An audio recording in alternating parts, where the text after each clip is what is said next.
Tahu gak sih, 3,9 juta anak tidak sekolah di Indonesia. Loh, kok bisa? Mari kita bahas.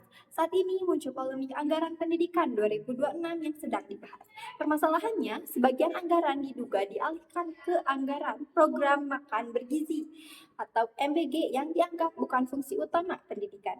Hal ini menimbulkan kekhawatiran karena bisa mengurangi dana untuk kebutuhan inti seperti kualitas guru, fasilitas, dan bantuan pendidikan.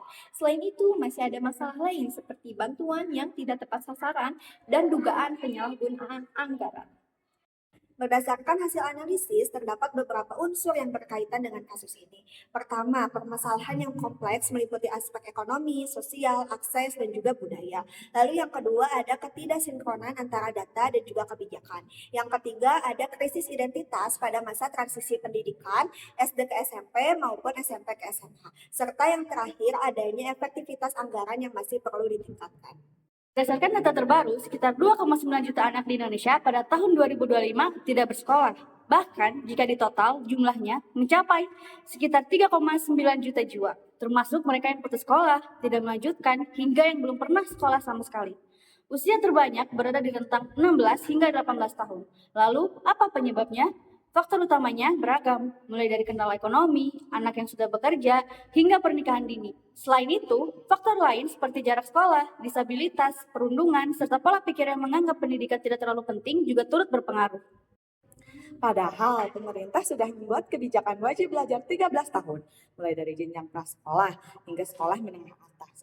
Bahkan program ini juga didukung penuh dengan keluasan PIP untuk bantuan biaya. Penguatan pendidikan inklusif bagi penyandang disabilitas, serta pemerataan guru lulusan PPG demi standar kualitas yang sama di seluruh wilayah. Untuk kemandirian ekonomi, tersedia pula program percakapan kerja, program percakapan wirausaha sebagai bekal keterampilan kerja dan wirausaha. Dari sisi anggaran, pemerintah sudah mengalokasikan dana pendidikan hingga ratusan triliun rupiah. Secara jumlah, ini sebenarnya sudah sangat memadai untuk mendukung siswa, guru, dan fasilitas sekolah. Namun, masalah utamanya ada pada pengelolaan. Bantuan belum sepenuhnya tepat sasaran dan pemerataan fasilitas masih timpang tindih terutama di daerah terpencil.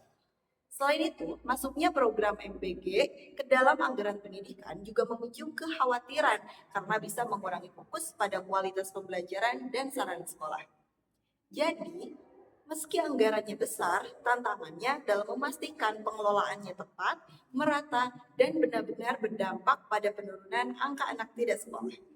Nah, tapi tenang, ada beberapa solusi yang bisa dilakukan, mulai dari memperbaiki dan memperbaharui data pendidikan melalui sistem Dapodik, memastikan bantuan tepat sasaran, hingga memfokuskan pembangunan pendidikan di daerah 3T, tertinggal, terdepan, dan terluar.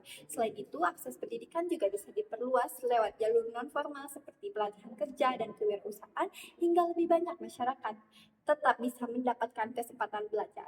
Kesimpulannya, pengelolaan anggaran pendidikan harus benar-benar tepat dan sesuai prioritas, supaya kualitas pendidikan di Indonesia bisa terus meningkat.